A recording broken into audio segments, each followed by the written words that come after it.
तो दोस्तों आज हम ऐसे ऐतिहासिक जगह पर जहाँ के दर्शन हम आप लोगों को कराना चाहेंगे। यह है देवनगरी देवप्रयाग। और यहाँ आपको पता है कि दो नदियों का संगम होता है। यहाँ है विश्वविद्यालय संस्कृत का।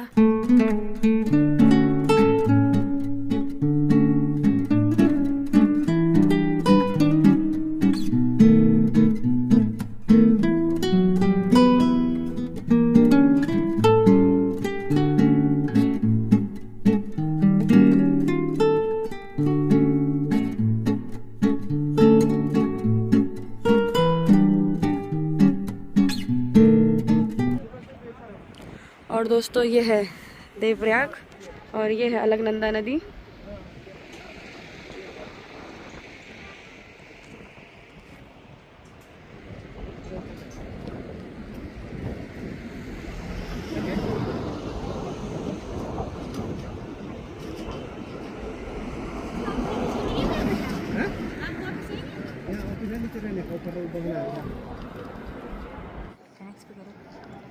भाई तो 3 में इतना जा रहा।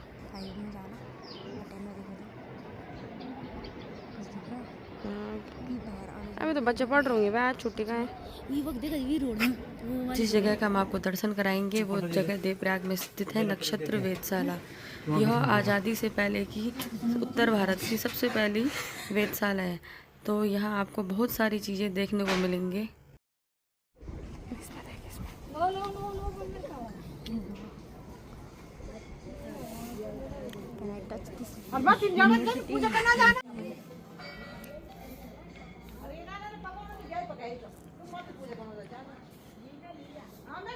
पता भी होना चाहिए कि देवप्रयाग भाई क्यों प्रसिद्ध है। सबसे पहले तो ये है कि भाई ये तो आपको मालूम ही है कि भाई अलकनंदा जो है कहाँ से आ रही, अलकापुरी बद्रीनाथ, और यहीं तक उसका नाम आता है देवप्रयाग तक अलकनंदा का। उसके बाद जानते नहीं, जबकि 60% पानी उसी का, और यहाँ से गौमुख से आ ही रही है भागीरथी। तो यहाँ जो है पूरा कहते हैं 16 कला जो है पूरी बंद होती है ना, किसी चीज़ की 16 कला, जैसे चंद्रमा की 16 कला पूरी होती है तो पूरा पूर्णमासी होता है। तो वैसे जब यहाँ पे पूरा अलकनंदा मिलती तब गंगा पूरी वो होती, तो यहीं से उसका नाम गंगा पड़ता है। तो गंगा माने राष्ट्रीय नदी भी हमारी। और यहाँ पर जो है भाई इसको उत्तराखंड के अयोध्या भी कहा जाता है देवप्रयाग को। अब क्यों कहा जाता है तो कुछ चीज़ें बताऊँगा मैं आपको। एक तो ये है कि यहाँ पर जो है भगवान राम की तपस्थली है। रावण वध के बाद जो ब्रह्म हत्या का जो पाप लगा था भगवान पे, तो उसका प्रायश्चित यहीं किया था उन्होंने देवप्रयाग में। वहाँ पर तो भाई आपको मालूम राम कुंड है, अभी आप जाना वहाँ पे, तो वहाँ पे शिला बनी हुई है, उसके ऊपर भगवान के चरण है रामचंद्र जी के। और यहाँ पर दूसरा ये है कि यहाँ पर जितने ये पहाड़ हैं, पर्वत हैं, नदियाँ हैं, सब भगवान राम से जुड़ी हुई हैं। सबसे पहले तो यही पहाड़ है जो दशरथांचल बोला जाता है, जिसको कोई राजा दशरथ उनके पिता थे। तो दशरथांचल पहाड़ पे सबसे ऊपर जो चोटी है, वहाँ पर कभी आपको मौका मिला आप तो जा सकते हैं। तो वहाँ से रास्ते दो हैं, इधर से भी है, बमणा से भी और कांडाधार से भी ना। तो वहाँ पर जो चोटी पे एक ऐसा सिंहासन बना हुआ है पत्थर का, हम लोगों ने देखा वहाँ पे। तो ऐसा पत्थर कहते भाई राजा दशरथ बैठते थे, वहाँ से आते थे जब अयोध्या से आखेट करते हुए, तो वहाँ तक आते थे। और वहीं पर दो वो भी हैं घेरे बने हुए। वो घेरे उसके हैं कि कहते हैं कि जब श्रवण कुमार आए थे, क्योंकि शिवपुरी से यहाँ आता है ना रास्ता पुराना, तो यहाँ पर जब आए श्रवण कुमार, तो उन्होंने जब कांवड़ रखी तो इतना तेज था उसमें कि वहाँ पर आज भी घास नहीं उगती। कभी जाके देखना आप, तो ऐसे घेरे बिल्कुल पूरा जंगल है और वहाँ पे नहीं उगती। अब पता नहीं ऐसी मान्यता है। और वहीं से फिर यहाँ उतरते थे, खड़साड़ा है, गंगोत्री यमुनोत्री, और इधर से जाते थे बद्रीनाथ केदारनाथ। तो ये तो कुछ चीज़ें दी है कि यहाँ पर जो ये क्षेत्र है ना, इसका ही मैं बता रहा था। यहाँ से नदी निकलती है सांता नदी, जिस पर ये वोटर अड्डे के नज़दीक है, वो उसी के नाम से शांति बाजार भी है। तो सांता नदी किसकी है? भगवान राम की जो बड़ी बहन थी, उनका नाम था शांता। तो यहाँ पर उन्होंने सिंह ऋषि को प्राप्त करने के लिए उग्र तप किया था। तो उग्र तप के बाद फिर जब भगवान महादेव प्रकट हुए, तो उन्होंने फिर उनसे कहा भाई कि सिंह ऋषि से मैं विवाह करना चाहती हूँ। तो सिंह ऋषि की गुफा सामने है। तो सिंह ऋषि वो थे जिनके यज्ञ से राजा दशरथ को 4 पुत्र हुए थे, तब हुए थे वो। मेरे शांता तो पहले हो गई थी, पर वो बाद में हुए थे। तब वो 4 पुत्र जो हैं उन्होंने फिर यहाँ पर, उनका तो खैर भगवान का तो अलग अलग वो है, तो वहाँ पर जो है संगम होता है भागीरथी का, भागीरथी से शांता का, और उसके सामने सिंगेरी की गुफा है। और जब इधर देखेंगे आप इस तरफ, पौड़ी का जो एरिया है इसको कहते हैं सितोंस्यों। हाँ, ये माता सीता के नाम पे है, क्योंकि सीता जी को 2 बार का वनवास हुआ था। पहले तो 14 बरस का हुआ था, फिर भगवान राम ने भी दिया था उन्हें, फिर दोबारा वनवास। तो कहते हैं कि यहाँ छोड़ने आए थे लक्ष्मण जी उनको। और यहाँ से आपके यही फलसाड़ी है, सीता सहण है, सारे मुछाली है, सारे सीता जी के स्थान है। फलसाड़ी में तो मालूम है आप, जहाँ मनसार का मेला लगता है, तो वहाँ पर कहते हैं धरती के अंदर समा गई थी सीता जी। तो पूरा एरिया जो है वो तो सीता जी का हो गया, इधर ये रामचंद्र जी का हो गया। और ये जो सामने पहाड़ है ना, गिरधाचल पर्वत कहा जाता है इसको, जिसमें देवप्रयाग है बसा हुआ, तो ये जटायु की तपस्थली कहा जाता है इसको। जो ऊपर से आप देखेंगे तो ऐसा लगता हो जटायु की तरह फैला हुआ है पूरा पहाड़, ऐसी उसकी चोंच है, तो वैसे ही दिखाई देगा। और यहाँ पर फिर हनुमान गुफा भी है जो इस तरफ है, वो तो एक सुरंग है, वो यहाँ निकलती ऊपर। और वहाँ थोड़ा और आगे जाएंगे तो वो तो खैर ज़्यादा लोगों को पता नहीं है, वहाँ पर सुग्रीव गुफा भी है नीचे बनी हुई। और इसके अलावा जो रघुनाथ जी का मंदिर तो खैर है, उसकी तो बहुत लंबा इतिहास है, पर उसके नीचे शिव गुफा है। कभी आप गए होंगे, आदि विश्वेश्वर शिवलिंग बोलते हैं, तो भगवान राम द्वारा स्थापित है जो वहाँ पर, तो उसके कहते हैं उसके दर्शन के बिना देवप्रयाग की यात्रा सफल नहीं होती। तो यहाँ पर ये है कि भगीरथ भी उनके पूर्वज थे भगवान राम के, तो वो तो यहाँ पर उनके नाम से तो भागीरथी है। फिर यहाँ पर पृथुधार है, वो भी उनके पूर्वज थे भगवान राम के। तो इस तरह से भगवान राम से जुड़े, और एक मतलब संगम पर जो है वशिष्ठ गुफा भी है जो भगवान राम के कुलगुरु थे। तो इस तरह से भगवान राम से जुड़े बहुत से ऐसे वो है स्थान यहाँ पे, जो कहते हैं कि भाई उत्तराखंड के अयोध्या, हमारे सीएम साहब जब वहाँ गए थे अयोध्या में, तो उन्होंने यही कहा था कि भाई उत्तराखंड का संबंध भगवान राम से देवप्रयाग के कारण है, क्योंकि देवप्रयाग में सारे वो हैं ऐसे स्थान हैं जो बताते हैं कि भाई भगवान राम और अयोध्या का क्या संबंध है। तो इस तरह से ये पूरा क्षेत्र जो है उत्तराखंड की अयोध्या कहा जाता है। और बाकी तो खैर और चीज़ें बताएंगे आपको। यहाँ नक्षत्र वेधशाला के बारे में भी दिखा देते हैं आपको। पहले तो ये है कि यहाँ पर जैसे आपको मालूम ही है, देवप्रयाग जो है भाई बद्रीनाथ धाम के तीर्थ पुरोहितों का स्थायी निवास है। तो यहाँ पर मेरे इतना ही है क्षेत्र, इसलिए है कि भाई वो तो निश्चित वो है, कोई वैसी आबादी इसलिए नहीं बढ़ती यहाँ पे, क्योंकि भाई ये तो निश्चित पुरोहितों का ही वो है पूरा, यहीं पर वही लोगों का स्थान है।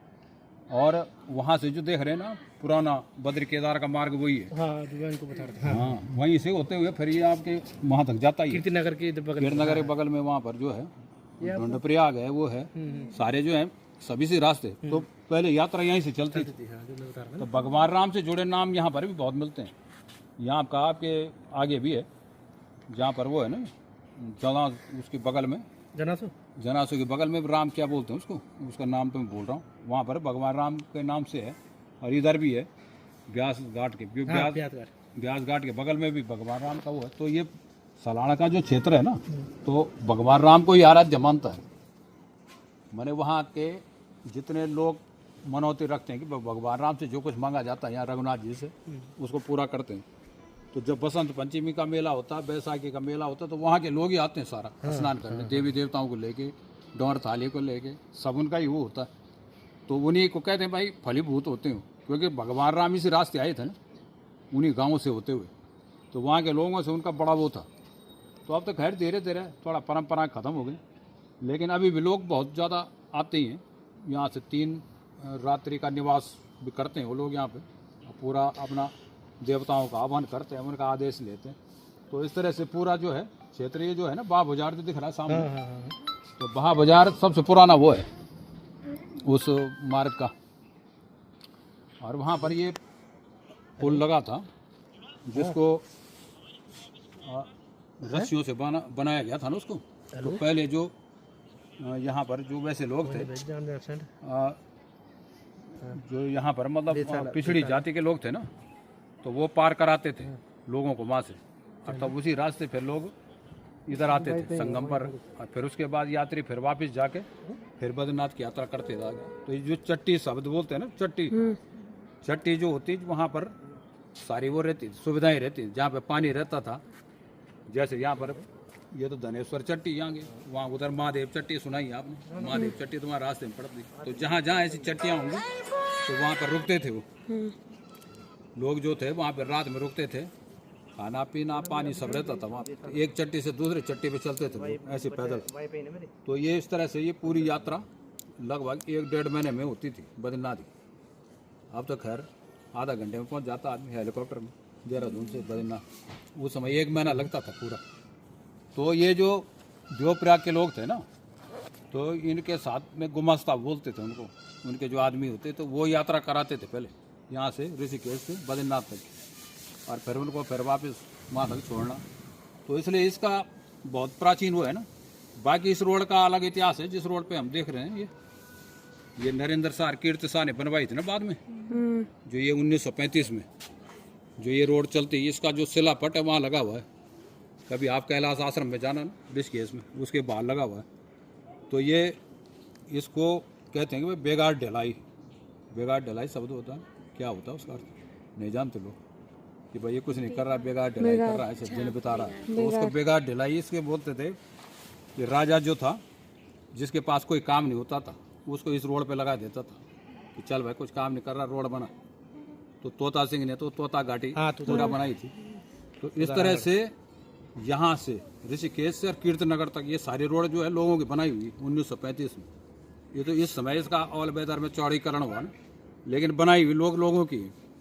तो उसको कहते थे भाई कि जिसके पास कुछ काम नहीं, बेगार ढलाई कर रहा है, इसको यहाँ लगा दो। तो इसको बेगार ढलाई नाम दिया जाता था। तब ये पहली गाड़ी। और बताऊँ आप जहाँ आप रहते हैं ना, कहाँ रहते हैं आप? खंडा पेड़बल्डी में। अच्छा हाँ खंडा तो आप पेड़बल्डी में अपने वहाँ से आलो कहाँ जाना, खंडा का भी इतिहास तब बताएंगे। तो वो है ये जो पहली रोड है ना, जिस पे पेड़बल्डी रोड है, इसको हमने कहा भी था भाई कि ये मैंने कहा हिस्टोरिकल रोड है।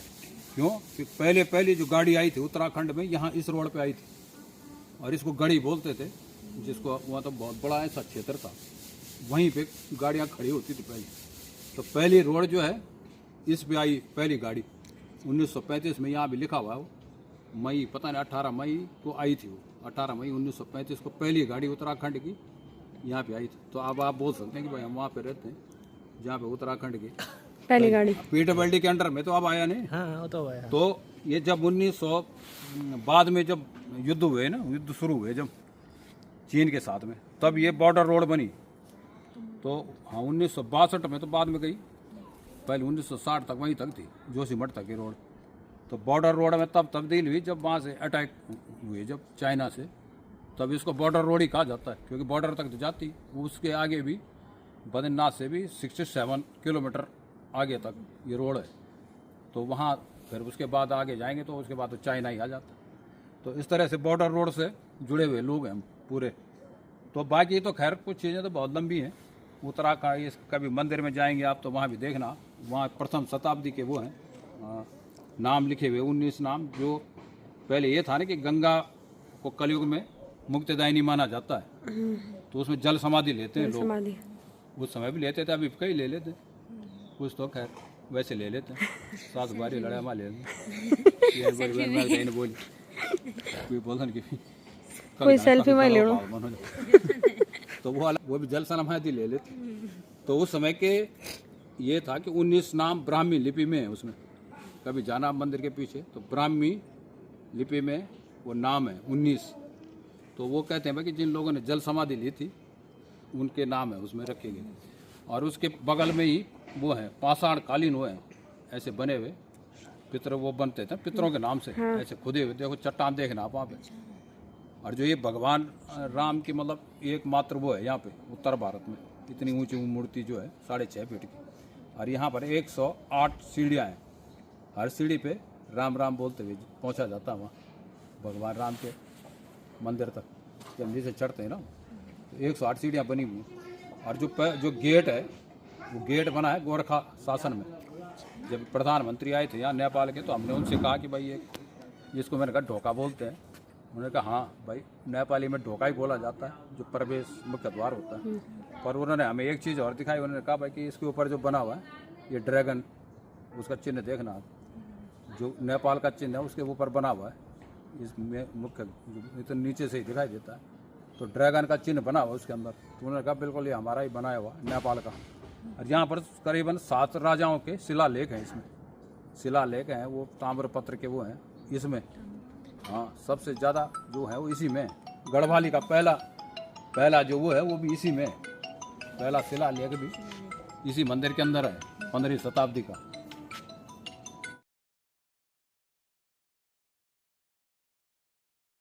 देख सकते हैं यहाँ जो नक्षत्र वेधशाला देवप्रयाग, अगस्त 1946 में इसकी स्थापना की गई थी, जो स्वर्गीय आचार्य चक्रधर जोशी द्वारा, जो भारत के बहुत प्रसिद्ध विद्वान थे और बहुत बड़े खगोलाचार्य के नाम से जो विख्यात हैं, उनके द्वारा इसकी स्थापना की गई थी। और इस स्थापना के लिए उन्होंने ऐसी ज़मीन, ऐसी भूमि का चयन किया जहाँ से हर दिशा बराबर दूरी पे, देखो ना, पूरा पश्चिम उत्तर दक्षिण एकदम सेंटर है।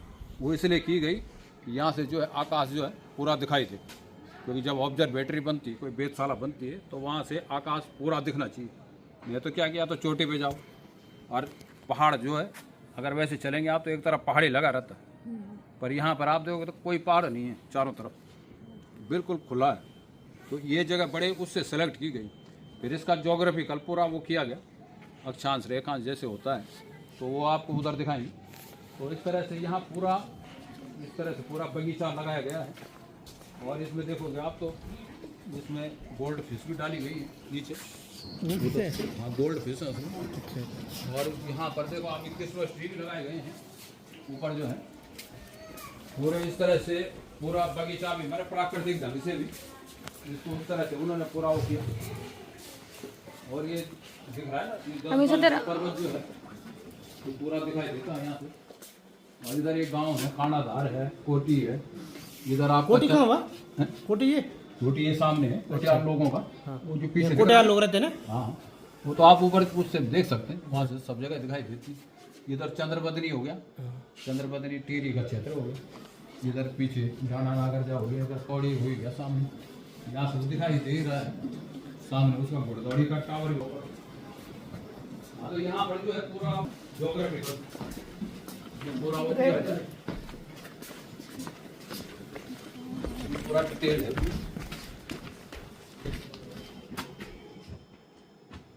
अरे नमस्कार नमस्कार, और हमारा सब ठीक है? हाँ ठीक है। हाँ आ जाओ आप लोग भी, पुलिस से लेके PWD तक सभी का वो है। हाँ नमस्कार, और सब ठीक? अच्छा। हाँ तो यहाँ पर तो आप लोग हैं, आप भी आ जाओ, बढ़िया। और क्या, हाँ यहाँ पर जो है ना पूरा उसका डिटेल भी दे रखा है, नक्षत्र वेधशाला कितने फीट पर, कितनी ऊंचाई पर स्थित है, पूरा 2123 फीट लिखा गया है। और पूरा जो है यहाँ सेंटर है पूरे उसका, सब पूरा उसी हिसाब से है। तो ये पूरा डिटेल पहले यहाँ पे जो उन्होंने आचार्य जी ने पहले इसका पूरा वो निकाला ना ज्योग्राफिकली, तब उसके बाद ही इसकी स्थापना की गई थी यहाँ पे। तो ये पूरा जो इलाका जो है बराबर दूरी पे है यहाँ से, अच्छा उसका सेंटर है। हाँ तो थोड़ा जूता उतार लिया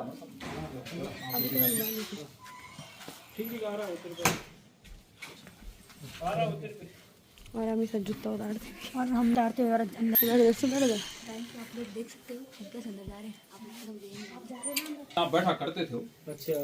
और काफी समय तक तो उन्होंने हिमालय में तब किए थे जहाँ उन्हें कई सिद्धियां प्राप्त हुई थी, उस समय के फोटोग्राफ हैं। उसके बाद वो शांति निकेतन में रहे, गुरुदेव रविन्द्रनाथ टैगोर के साथ में, फिर अरविंद घोष के साथ रहे, फिर वल्लभ भाई पटेल, मोरारजी देसाई, इन लोगों के साथ भी काफी उन्होंने वो रहा। और फिर पूरे भारत में भ्रमण करके उन्होंने बहुत दुर्लभ चीजों का यहाँ संग्रह किया, जिसमें 3000 तो हस्तलिखित ग्रंथ हैं, बहुत दुर्लभ ग्रंथ। उसके अलावा लगभग 25,000 वैसी किताबों का संकलन किया उन्होंने। और साथ में जो है इसमें टेलीस्कोप जो हैं अलग अलग उसके, जर्मन, जापान, ब्राजील के, वो सब आपको दिखाएंगे। और पहले कुछ जो यहाँ पर दुर्लभ चीजें हैं, कुछ आपको उसमें दिखाते हैं।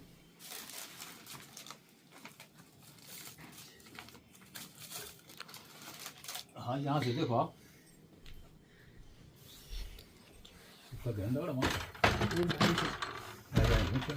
गीता लिखी है उसमें। हाँ वाह वाह, क्या होता है उतार लिया दो जो तो ये थोड़ी होने बड़ा हो छोटा हो। हाँ, और क्या।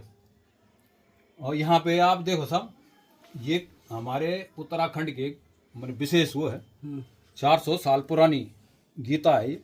अच्छा 400 साल पुरानी, हाथ से लिखी गई है ये। अच्छा। हाँ, इसको तो आप देख सकते हैं। हाँ, इसको लगा हुआ एक एक जो अक्षर है बिल्कुल साफ दिखाई देगा। हाँ बिल्कुल सही बात है। हाँ, जो ये इसमें सबसे बड़ी चीज है ना, ये राउंडेड उसमें लिखी गई है, चक्राकार उसमें। हाँ चक्राकार में। हाँ, और 18 अध्याय गीता के एक ही उसमें है, एक पेज पे लिखे गए हैं। मैंने हमारे लोगों ने कितना हाथ से लिखा गया, मैंने इसको तो देखना ही जब मुश्किल हो रहा है तो लिखना तो कितना मुश्किल रहा हो। हाँ, ये सब ये बहुत बड़ी मतलब एक वर्ल्ड लेवल की वो है ये, जो ये मैन्युस्क्रिप्ट है ना, पांडुलिपि वर्ल्ड लेवल की है गीता। हाँ, गीता पूरी। और वैसे ये देखो आप नीचे जो है दुर्गा सप्तशती है ना, ये पाठ होता है जो नवरात्र का, उस सब एक पेज पे लिखा गया है चक्र के ऊपर। हाँ, लगाओ आप उसमें। बिल्कुल सही बोल रहे हो। हाँ,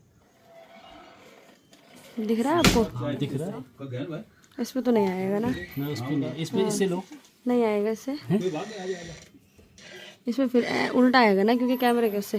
कोई नहीं, आप देखो। हाँ, ये इसके अंदर, हाँ इससे वो वैसे भी दिख जाता हो, तो इसके अंदर भी वो होते हैं लेंस, तो उससे भी आ जाता हो अगर आप सही ये दुर्गा चक्र है। तो आता हो, आ रहा है। आता है। यहाँ तो बहुत लोगों ने चैनलों पे उस पे बहुत बना रखा है, वो तो आप देखो। देख अभी से तो देखो ये दिया मिर्जा, उन्होंने बड़े बड़े एक्टरों ने बहुत बड़ा वो, साफ दिख रहा है। मैंने इसको चिपका दो। चिपका उसे। ऐसे चिपका चिपका। नहीं। अच्छा इस लाइन को चिपका। अच्छा, आप दबा के दिक्कत। हाँ आपको गौर करना दबाना नहीं है, उसको चिपका बस। थोड़ी। हाँ, मैं तो बताइए नरमा बोली हूँ थोड़ी कीवर्ड्स मेरे को। हैं? कीवर्ड्स कांड है। कीवर्ड्स। अच्छा, हाँ, तुम्हारा तो खंडा। अच्छा ये खाना का यो यो तुम्हारा अगल बगल से। हाँ, नजदीकी जो तुम्हारा बहुत पौड़ी से पहले ना पहले पढ़ो। पौड़ी 15 तरफ। अच्छा अयो गिना श्रीनगर रोड पर है। आएंगे तो श्रीनगर से। हाँ, बहुत बड़ी। हाँ, इसमें साहब ये देखिए आपने, मैं हिंदी में फोन फोन भाई ना ना गढ़वाली में बोल रहा। कोई दिक्कत नहीं। हम तो सब चल दो। गीत है जयदेव जी का, तो उन्होंने पूरे रिकॉर्डिंग यहाँ की थी, यहाँ यहीं रहते हुए, तो उन्होंने ये रिकॉर्ड भी दिए थे। और 5 आदमी चाहिए की बारी ने चाहिए तो जा रही मैंने चाय तो पीनी पड़, अब चाय खा थोड़ी अब मैंने चाय भी ले लो आप। ले साहब बिरज जी। ब्याज पर तुम का किया जा। हाँ, मैं बीच में कहीं गई हूँ भागवत ना वो कुछ और काम से। ले साहब ले हमने बोल दो ले साहब आज बिरज जी आओ। शनिवार से तो हम जरा सी हाँ, जरूर लो साहब, आ जाओ। अभी ब्याज ले ना मैं तो अभी ना, मैंने तो अभी पी बस। ले हमने भी तो अभी भी। तो क्या बता अभी तो